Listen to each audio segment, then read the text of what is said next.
Hello, আজকে আমি দেখাবো এমন একটি ফুল যেটা শুধু মে মাসেই ফোটে।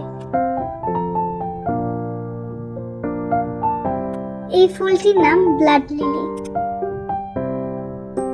এই ফুলটি শুধু মে মাসেই ফোটে, এজন্য অনেকে এই ফুলটিকে মে ফুলও বলে থাকে।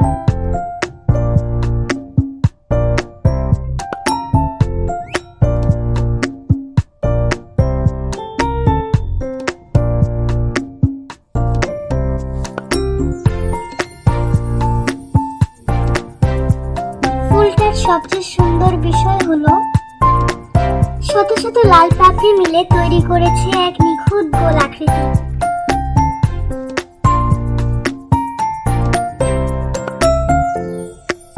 এই ফুলটি আপনাদের কেমন লেগেছে তা কমেন্টে জানাবেন। আজকের ভিডিও এখানেই শেষ।